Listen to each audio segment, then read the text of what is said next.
Well, Europe has been rocked by yet another beheading by the usual suspects, an Islamist.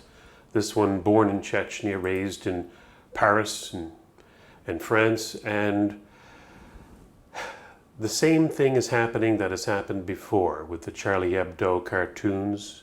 And of course, this was prompted by the teacher who was beheaded in this particular case, showing the cartoons to his class, asking any Muslim students who were there to leave if they wanted to. But that didn't stop some people, and he was beheaded. The gunman, or the murderer, gunned down by the police. But what's happening is the same thing that happened back with the Charlie Hebdo and every other terrorist, Islamic terrorist event in Europe, and that is they do their wailing, they do their crying, they do their show of support, je suis Charlie Hebdo, je suis Samuel. However, then they just go right back to never fixing the problem, Salim. They never fixed the problem. Here you had, back during the elections, Marine Le Pen running, telling them what would happen with unfettered migration of Arab Muslims. And they didn't vote for her. Here in Canada, we see similar problems, certainly not to the extent, thank God, that we see in Europe. However, we're telling, in the People's Party of Canada, Maxime Bernier is telling people what will happen if this continues, the same thing that is happening over in Europe. But what happens to the Canadian public? They shut him out of Parliament. Same thing over in Britain. You had people like Tommy Robinson, Carl Benjamin, Nigel Farage running for Parliament. And of course, Tommy and Carl were shut out, And it's thankfully only in the United States with Donald Trump do we have anybody who gave a warning, if you recall, before the election. He said we should cease all Muslim immigration until we find out what's going on.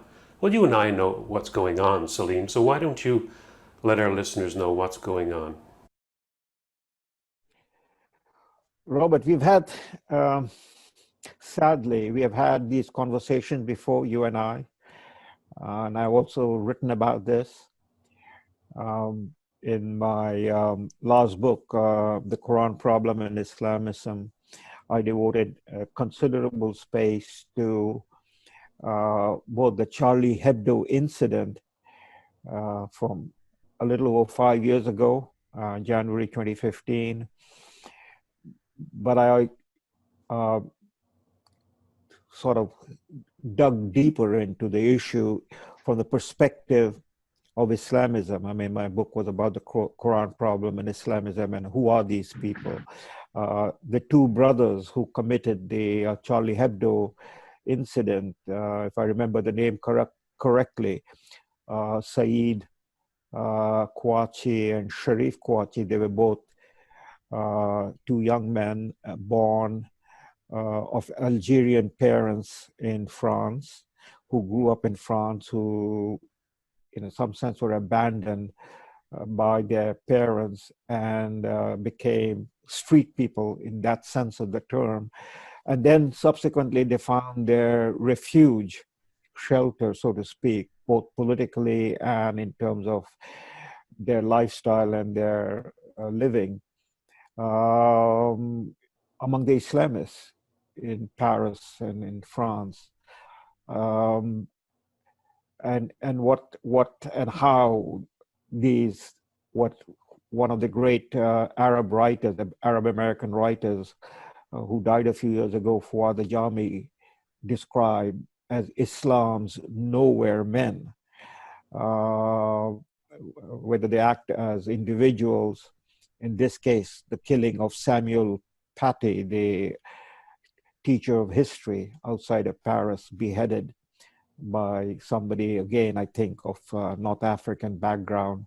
Chechnya. Pardon? He's from Chechnya. Yes, yeah. Whether they're acting singly or whether they're acting out of what is within the group that they have been indoctrinated by the Islamist ideology, Muslim Brotherhood ideology, Taliban ideology that we have seen spike across the Western world.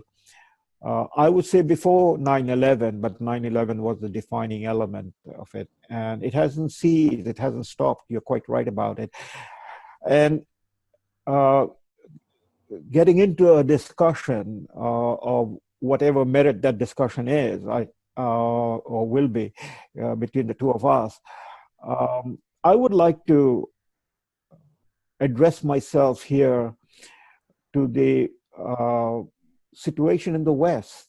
I mean, it is on the one side, people can talk about whether this is the intrinsic character of Islam as a religion, which I don't believe it is, but you know that can be a matter of discussion and is a legitimate discussion, or a critique of Islam that is now forbidden in the West. In Canada, of course, you know, I mean, when the Islamists say the killers of Charlie Hebdo and now what has happened recently 2 days ago in Paris, and we have seen a spate of killings that have taken place over the last 20 years by the Islamist terrorists, that you cannot criticize Islam, you know, and if you criticize Islam, then you are engaging in offensive language that offends millions and millions of people, and therefore whoever does the criticism can be subject to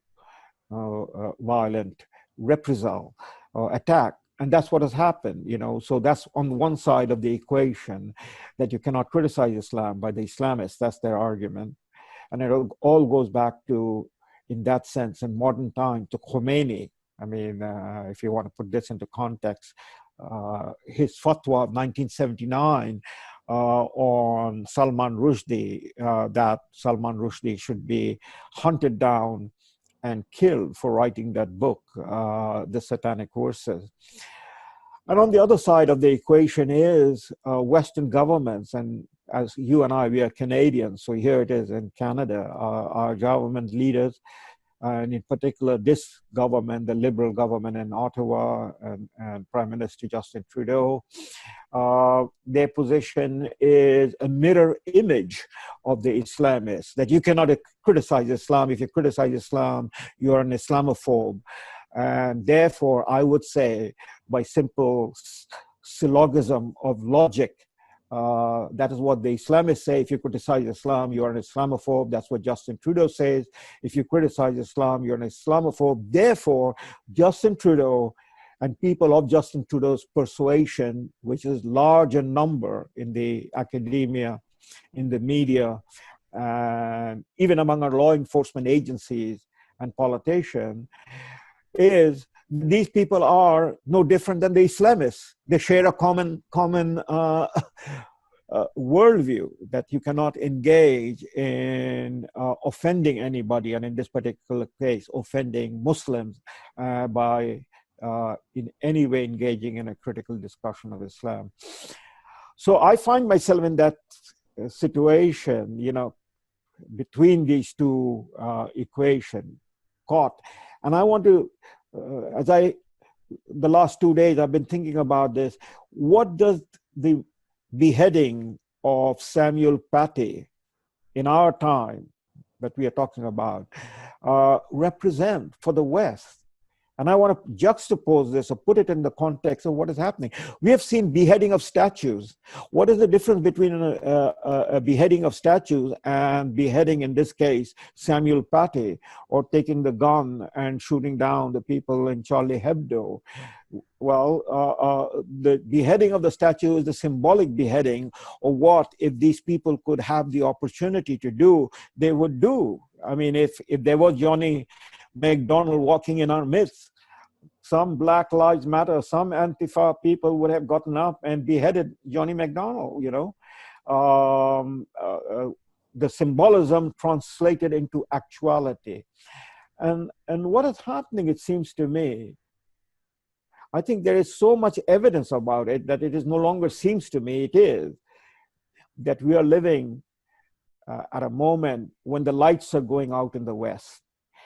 That which defined the West, what a civilization, West I'm speaking about as a civilization, what defined the West, a 500-year journey that Jack Barzun, one of the great Franco-American writer who died recently, and his book is in my library. I treasure Barzun's books.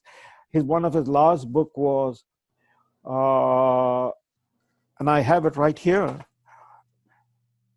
From Dawn to Decadence. From Dawn to Decadence, a massive book that he published a few years after 9/11, at the beginning of the 21st century and the third millennium, was tracing this 500-year unique development that brought about the rise of the West as a distinct and unique civilization. 500 years, and it goes back to 1500, beginning of the 16th century and the end of the 20th century, that 500 years. And his title, From Dawn to Decadence, I would simply push it further. I would say the lights are going out. Because what was this civilization that we can now look back, and the critical disposition of the civilization, at the heart of it was the question of freedom, individual freedom, the freedom to explore, the freedom to question, the freedom to innovate, the freedom to challenge, to critique. The slogan of the Enlightenment that Immanuel Kant, the great German philosopher, put forward was dare to know. Dare to know means you can only dare to know something, whether you set out like Christopher Columbus to go across the ocean, not knowing where you're going to land, is to do it, to speak it, to experiment it. Galileo, and onward. So that was the beginning of what is, and we have come to know as Western civilization, freedom. And there is no freedom ultimately unless it is individual freedom, so the freedom as individual rights. And that is going out. I mean, I would say, Robert, that if we want to put dates as a parenthesis to mark this out, we would have to go back to John Milton in the 16th century, writing his book about censorship and demanding an end to censorship. And that begins, the journey in a philosophical sense to open up our right to speak, to talk, to engage, and even to offend. In fact, if there is no, in our pursuit of freedom, if somebody is not offended, then, we are being politically correct.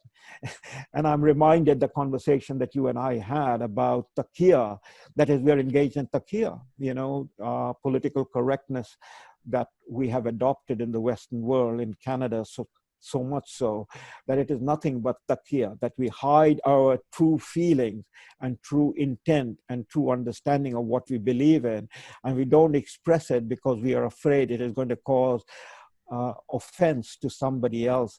And the whole notion of freedom is that you don't have the right not to be offended. So from John Milton, and the other date would be then 1979, 40 years ago, Khomeini giving the fatwa on Salman Rushdie and calling for his death. Salman Rushdie, who happened to be of Muslim origin, Muslim background, like myself, Salman was born in India. I was born in Calcutta. Salman was born in Bombay, or what is now called Mumbai. And again, like myself, Salman, as a young man, had moved to England, and he became an English citizen, a British citizen, and he made his home in England. And I moved to Canada, again, part of the British Commonwealth.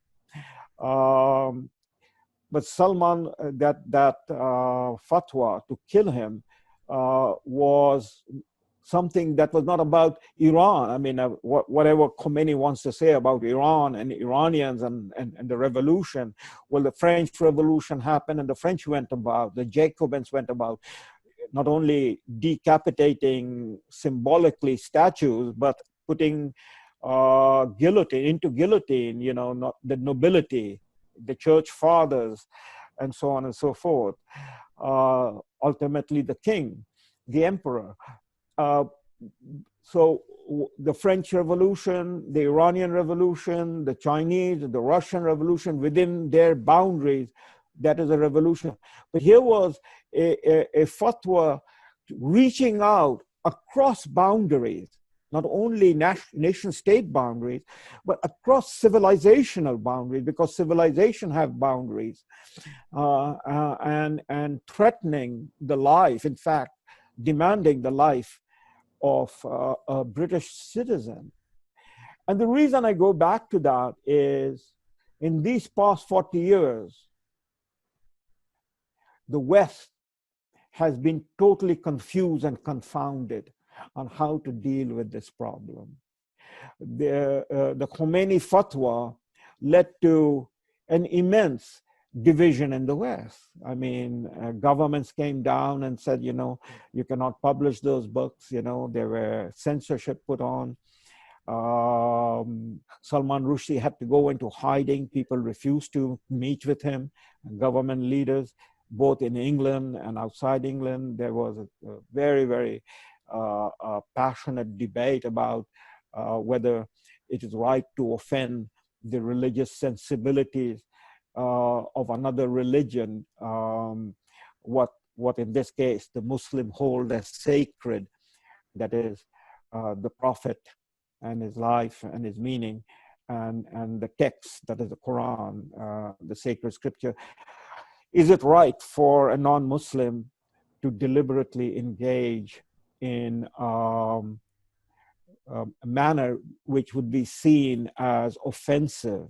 That is what the issue of Salman Rushdie was, as offensive, and therefore lead to situation that could become very ugly and very difficult and very violent.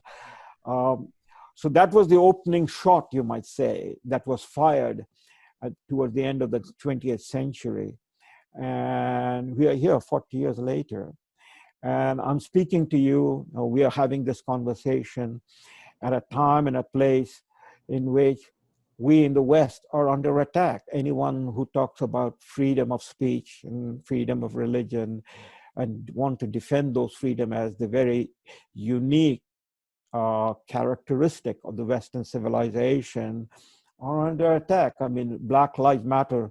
If you question Black lives, you know, on our streets in the United States and Canada, in Europe too, or Antifa, you know, that have gone around beheading statues and attacking people. This climate, where has this climate emerged from? Where is our government, our elected representatives on this matter? Here we have a situation. We are living in the year of COVID-19 pandemic, and we are ready to shut down if we have not already shut down. And in so many ways, we have shut down. We have ruined our economy. We have the way our schools and colleges are operating, you know, social distancing, wearing masks, businesses under lockdown, all because of this virus, which is supposed to be a killer virus. And we have to protect ourselves and censor ourselves in so many different ways that we are upturning the life that we took as normal before the pandemic. And here we have another virus. In the last debate between President Trump and Joe Biden, the issue of Black Lives Matter and Antifa was brought up by President Trump, and he challenged, because he has been repeatedly asked, as he was asked in that debate by Chris Wallace, to disavow white nationalists, the extremists, and therefore presumably Samuel Paty, who got beheaded in Paris or outside of Paris, would in that sense be considered a white nationalist. You know, he was questioning or he was sharing with his students the Charlie Hebdo cartoons of Prophet Muhammad, and President Trump has been repeatedly asked to disavow the KKK, the white nationalists who are seen as racist and bigoted against people of color. And so President Trump has done that. He has defiled that publicly and openly. time after time. And this has become sort of a game. But then in that particular debate, President Trump turned around and asked, how is it that the media is not asking Joe Biden and people on the left, that is the Democrats, to disavow Black Lives Matter and Antifa? And Biden answered, well, Antifa is simply an idea. And here's my point. So was Ideas communism, can so was kill. fascism, so was Yeah, theocracy. They're all ideas, but ideas have consequences, and he's just yeah, evading the but that's question. exactly the point. I mean, the virus COVID-19, none of us have seen it. It is out there, and we are taking all sorts of measures, and we have destroyed our economy, and we have destroyed our way of life. But here it is. Antifa is an idea that kills, that decapitate, and this whole matter of Islamism is an idea that literally flies plane into tall buildings. You know, people with automatic guns have gone into restaurants and theaters and massacred people. You know, Paris has been attacked umpteen number of times, Brussels, Madrid, London, you know, so on and so forth. So it's an idea that literally kills. And yet, since 1979, the West has not taken any measure that one can say is meaningful and substantive to protect not only the values of Western civilization, but to protect the people of the West from the right to be able to freely and openly discuss any subject they want to discuss, including Islam. That's where we have arrived. And that's why I say that we are at a point in time that I think the lights are going off. Well, the lights are going out. Let's call it the endarkenment.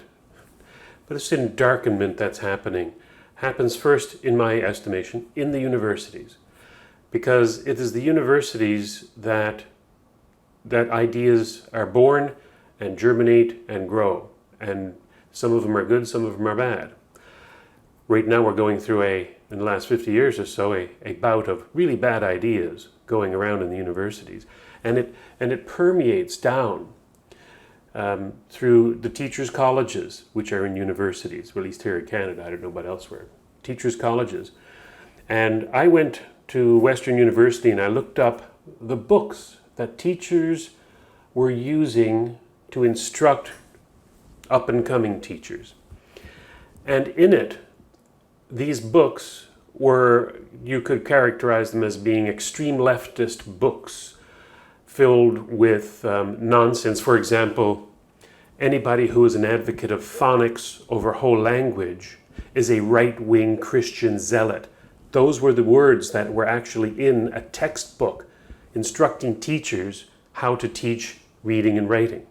If you're for phonics, you're a right-wing Christian zealot. And that was 20 odd years ago. I looked that up. And so that's the path that all this takes. The universities, teachers' colleges, the teachers teach the students grow up to be Antifa thugs, Black Lives Matter Marxist racists, Justin Trudeau's blackface people. You know, it permeates society. There's a reason you can't find a journalist out there worth his or her salt. It's because they are all products of this indoctrination in our schools and in our universities. There's a reason why judges aren't doing their job and putting people behind bars who deserve to be there. And there's a reason that the police aren't arresting people like the FBI in the United States. God knows why they're not doing what they should be doing, what everybody knows should be done, arresting people for the crimes of Biden and Clinton and all of those people like John Brennan. They should be behind bars. But the police are a product of all of this education as well. So as a university professor emeritus at Western University, Salim, would you agree that the universities, this place where people are supposedly, it says it in the name, university, universal, all ideas are welcome, all discussion is welcome. And you and I both know that in universities in Canada and the United States, that's not necessarily the case. Would you care to comment on that? Yeah, I mean, again, we are reflecting, at least I'm reflecting back on where we have arrived. And where we have arrived is in a sense, the dissolution, the dissembling of the West. And the question is, why has it happened? I began by observing that this 500 years journey and evolution that Jack Barzoon wrote about so beautifully, 1500 to 2000. And now we are, in a sense, maybe writing the obituary of the Western civilization. I said that, the West has boundaries, civilizations have boundaries. The ideas of civilization can go beyond the boundaries, and fertilize other civilization, and that's the exchange that takes place, within and among civilizations. So the Roman civilization, the greatest of the ancient civilization in the West, or geographically speaking, the foundation plinth of what would later on become the European civilization, Christendom. Rome, as pagan Rome, fertilized the soil upon which, later on would be built the universal church, that is the Catholic Church. Rome was the capital of the pagan empire. It was the height of civilization in the period, say, from 2nd century BC to about 2nd century AD, the 500 years. But it is on the grounds of the Roman civilization would come and emerge Christendom. And so there was the cross-fertilization that would take place.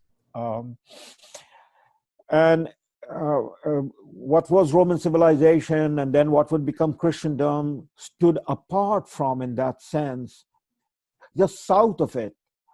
And the Mediterranean was, in that sense, the border between Africa, North Africa, which became from the 8th century, the world of Islam, Islamic civilization, so they were at each other, beside each other, alongside each other, but there was vast difference between the two in terms of the core principles of the ideas that led to what became the Western civilization that flourished and grew from 1500 to the modern time. And then what happened to the Islamic civilization alongside it, that at one time, crested and was even more advanced than what was Christendom in the early Middle Ages. And then it declined. And then it came to be conquered by Europe in the period from approximately 18th century on to the 20th century. So the rise and fall of civilization.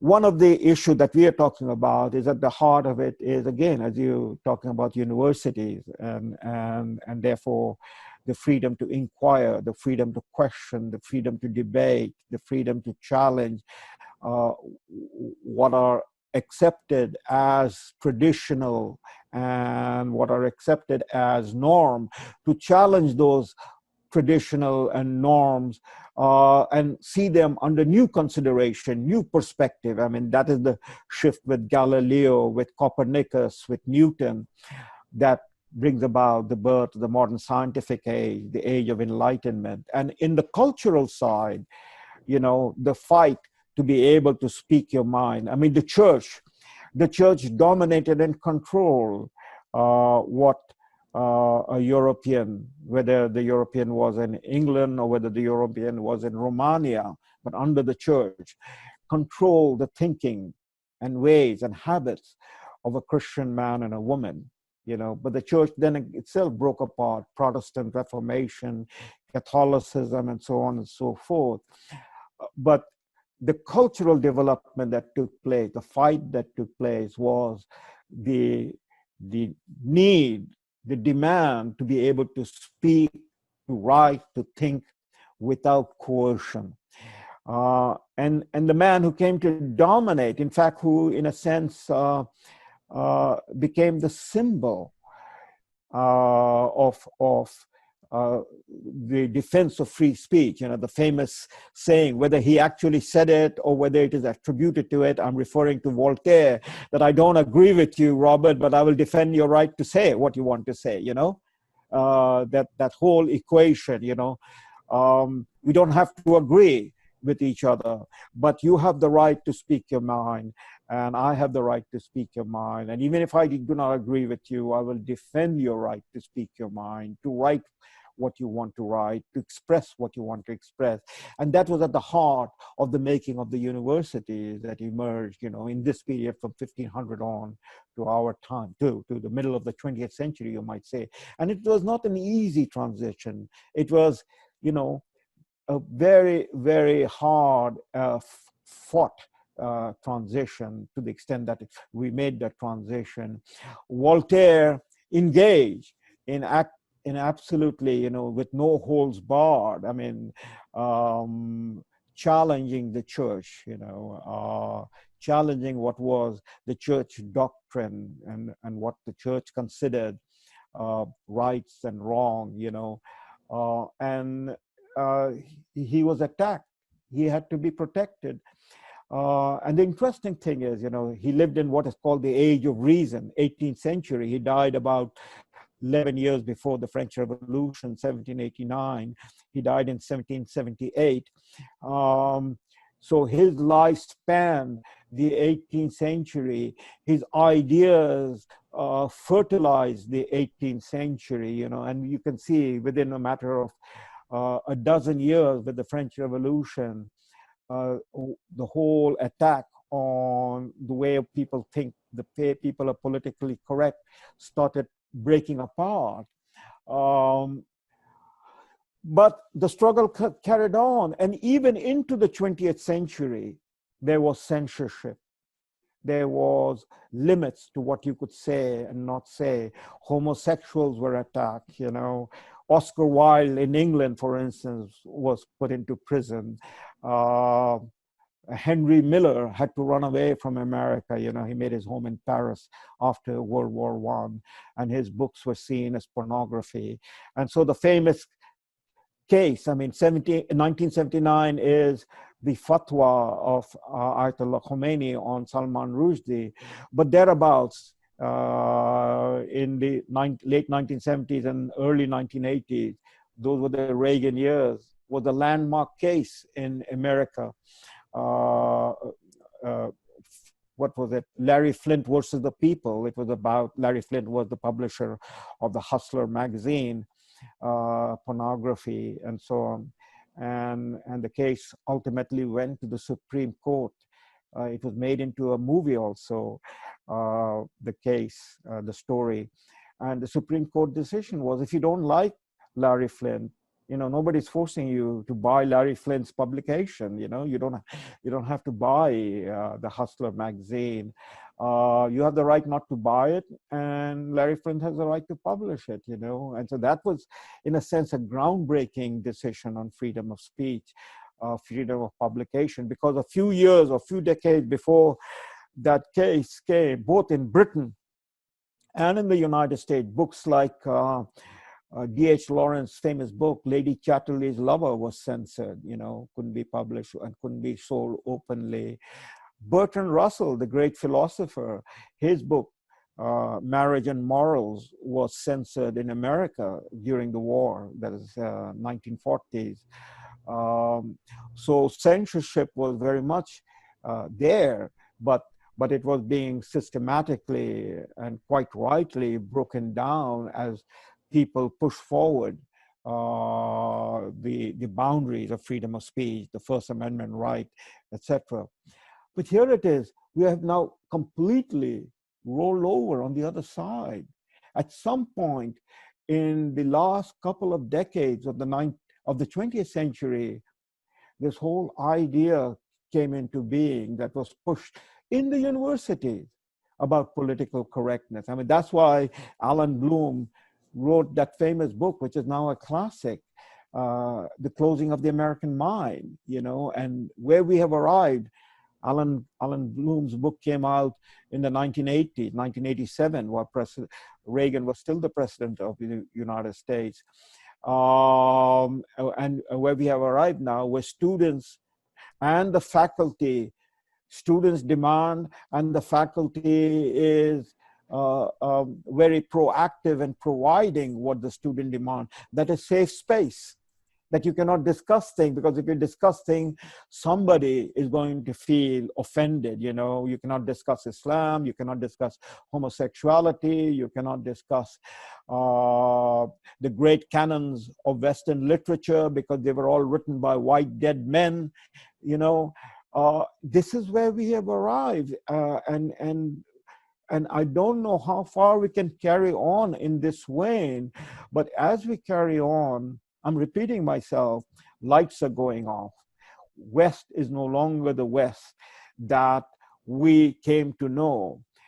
And that leads me to the other thought. What was the Western civilization? And as I said, civilization have boundaries. So 1500 to 2000, the 500 years that Jacques Bourzoon spoke about. The West, that is primarily Europe and North America, was in an ethnological sense cohesive, with shared identity. What I mean by that, the West was a culture of the white people, Caucasian they were called. So from the British Isles to Russia, this was the land of the Caucasian. And then, you know, the Asians are ethnographically a different people. Africans are, of course, different. Middle Easterners are different in that ethnographic sense, in that racial sense that we no longer talk about, except in a bigoted sense that people talk about racism. But, you know, Europe was Caucasian. And the civilization that evolved from 1500 onward was a civilization that inherited the cultural values of pagan Rome. I mean, that was the great civilization of Europe that was then, you know, became Christian. And Rome itself became the place, the city of the universal church, the Roman Catholic Church. So Europe was Caucasian. There was a cohesiveness in terms of that ethnographical identity, cohesiveness in terms of religious identity, you know. And so people may agree or disagree as the civilization advances, as cultures evolve, as debates take place, but it was within a family of a common ethnographic identity.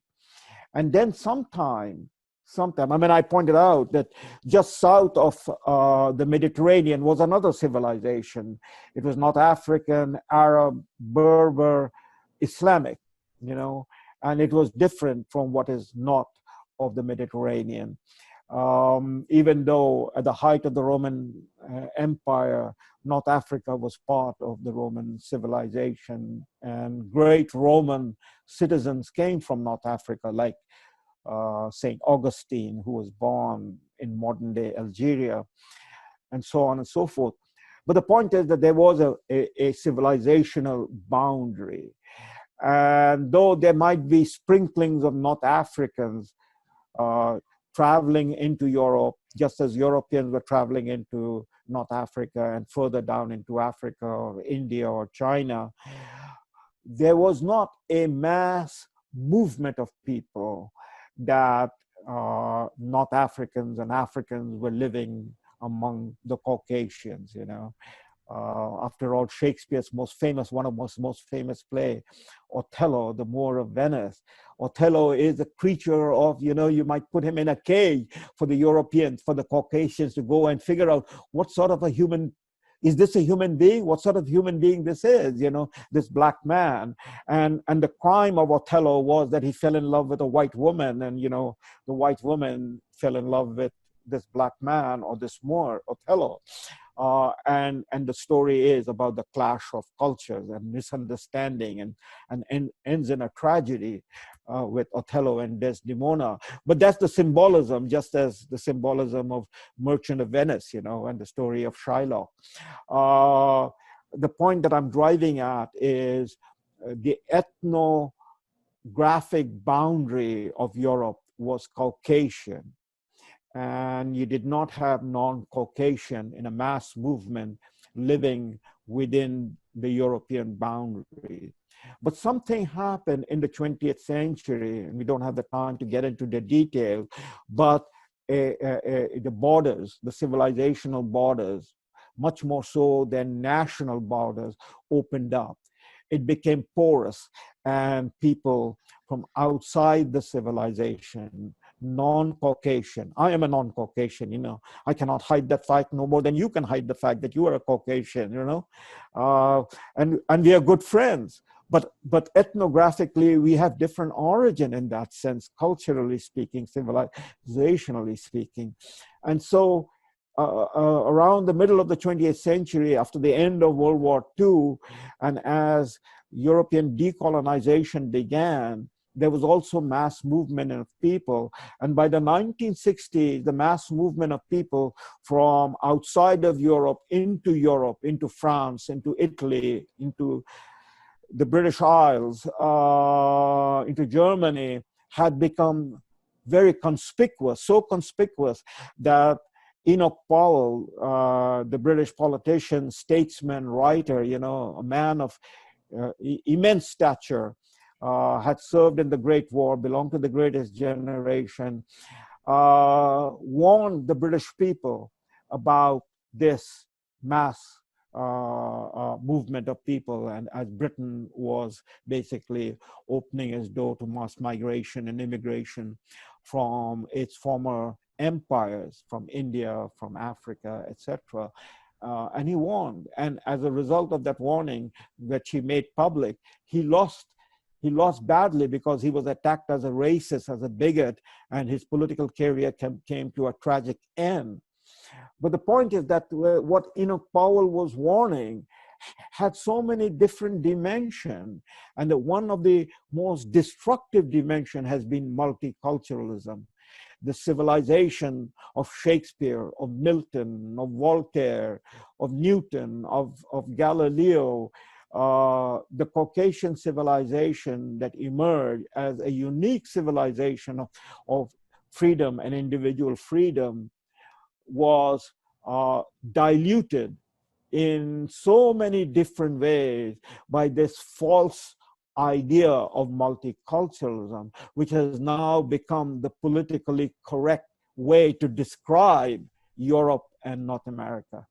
Canada, of course, you know, it is part of our statute now and part of our Charter of Rights. Section 27 speaks about everything in our statute and in our way of conducting ourselves must be in harmony with, or must coincide with, Section 27 requirement of multiculturalism. That's what the Democratic Party represents, you know. And the debate in this election that is coming up in 2 weeks from now, it can be divided very precisely. It is along the line, America the good is America that represents the ideas of freedom, individual right, republican order. It is colorblind. It is about the individual. America the bad, which is the Democratic argument, is that America is a systemically racist society, that America has been an imperialist society. America's original sin is slavery, and America has to make the reparation for all of that crime of the past, you know. And therefore, you can even bring down Abraham Lincoln, the man who emancipated the blacks, who ended slavery. He is as much guilty of America's original sin as is Donald Trump, and as is everybody in the eyes of Black Lives Matter, and in that sense in Europe.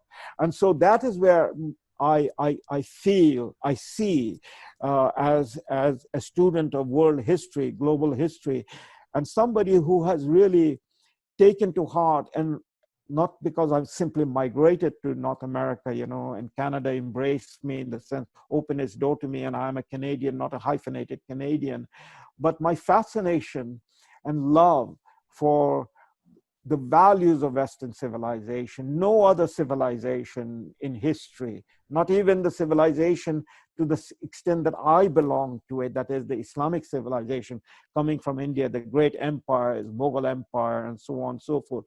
No civilization, the Japanese, the Chinese, none in Africa, none in Latin America, measures to that uniqueness of what is the West, that is a civilization based upon the principle of freedom and individual rights.